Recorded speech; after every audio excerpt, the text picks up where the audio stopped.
Now I wanted to ask you about the Ghetto Angel album. If you could tell me a little bit about that. Can't tell you too much because it never came out.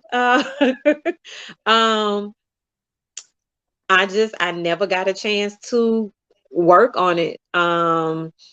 When it was time to do like album covers and come up with a name, I actually had came up with the name Street Angel.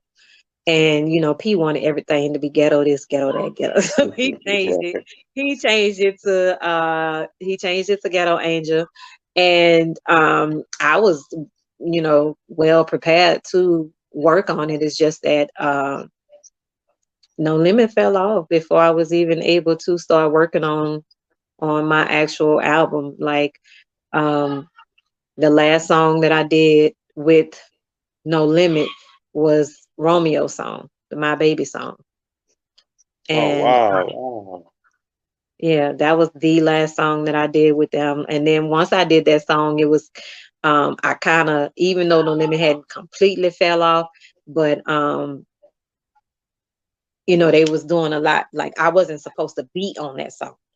I was supposed to be showing at that time 3LW was a hot group, and P had asked me to show them how to sing the song, and that's what I did. And next thing you know, I knew a couple of months later, I was listening to the radio and I heard it, and I heard my voice still on the song. And Wow. and after that, I eventually had asked to be released from the label, but yeah, so Ghetto Angel, it just never came out because along with a couple of more albums that was coming soon, the pyramid just kind of fell off before before we can, you know, get anything done, which I'm okay with it. Right, right. Because I tried to look it up. I know it had said it didn't come out, but I wasn't sure if you actually. Because sometimes people record albums and you be like, I don't know, they ain't never put it out. So I'm glad you Right, cleared that up. Because and right. for the Nah. viewers who may not know, right, No Limit was coming out with two, three albums every month. So many Yeah, CDs. So you'll be right. looking at the coming soon. For some albums, you'll be waiting like a year or 2 years. Like when is that coming out? Yeah. So, Okay. Oh, okay. Did you get a chance to work with any artists outside of No Limit? um, I worked with a lot of local artists like Boosie, Fox, Webby. Wow. Yeah, I worked with them. I actually used to open up for Boosie. Which so I'm so like now I just be like he doing his thing. I love it. I love to see it. But yeah, I used to open up shows for him when he would do like he did like I guess it was kind of like a southern tour because we go to like Mississippi, Alabama, stuff like that. But I worked with them, a lot of other local artists, CeeLo, Young Bleed, um, B-Lo. I don't know if y'all know about B-Lo, but B-Lo had he made a little noise. Um, I had now I opened I did get the opportunity to open up for Wayne before, not and I because I cannot remember. Um, one of my brothers, I call him my brother.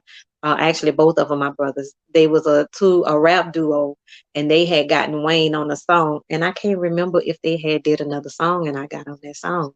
For some reason in my mind, I was at the studio when Wayne came there and recorded, but for some reason in my mind, I think we did a song, but we may not have. Maybe that's just I really wanted to, and I think that's what happened. But I Yeah. can't remember because it's so far back. And BG. So it mainly it was people from Louisiana. I worked with, outside of No Limit. I worked with people in Louisiana. Nobody outside of that. No. Wow, but Well, that's I take tremendous that back. because I've had people to send me music that I've worked with. It's been so long though. I don't remember everybody. So yeah, but them alone to me was like, Louisiana. I feel like we have our own superstars. So, and I'm just I'm grateful to be a part of being able to work with, you know, so many. So Yeah, definitely, definitely. I mean, that's tremendous because you got such a large catalog and you worked with the best that Louisiana had to offer. And you come from a place that's been known for making music even before rap. 100 years ago, Louisiana was the place where they was Right. making blues and jazz, and you know what I'm saying? Right. So, Yep. man, that's definitely a blessing. Okay, let me see. Oh, and oh, big shout out to Boosie. He just came out with a movie. You should check it Yeah, out. that's I got a why chance to that's see it. why I said I am so proud of him. I have a specific flashback moment of um one time we was on the road and we had went to the mall and and he had got this necklace with a little microphone on it or whatever. And I remember when we was getting ready to go because it was him, Bleak, a lot of his friends or cousins or whatever. And I would probably be the only female. So when I used to get on stage, I used to rock stage by myself. I just had to throw it out there. But but he came in the car. I was sitting on the back seat and he hopped in the front seat and he was like, "Look, Peaches, what I got." And like I will never forget the look in his eyes. Like you could just tell that he wanted it so bad. You know, that he wanted the success. Like I can't even describe, like it was like somebody had given something to a child that they had really been wanting all his life. And that was, and really that he looked back at that, that was nothing. But at that time it was like it felt so good to him, I guess, that maybe he could buy it, or maybe that made him feel like he was on his way. I really don't know what he was thinking, but I remember I looked down at the chain and I looked at the mic. I was like, that's nice. But the look in his eyes was so amazing to where now is like watching him with all this success and really just living what he, this has been his goal. I'll never forget. I put C onto Boosie back in the day, like Mhm. when he was with CeeLo, and I used to play him because Boosie was concentration camp with CeeLo was the that was Baton Rouge. Like that was the sound of Baton Mhm. Rouge. So um I never forget. I was at studio and I put Booster on and C was like way somewhere away, but I had it so loud because I knew it was gonna draw his attention. And he came in, he was like, "Who is that?"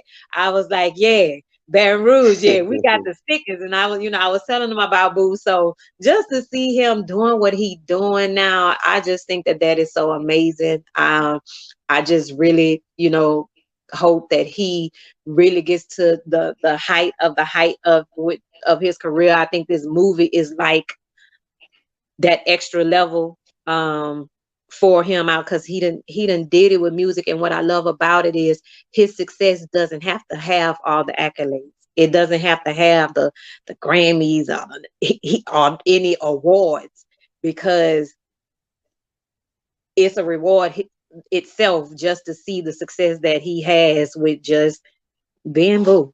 So yeah, I'm proud of him. So go watch that movie. Everybody support him because he really deserve it. He's doing his own thing and this is coming out of his.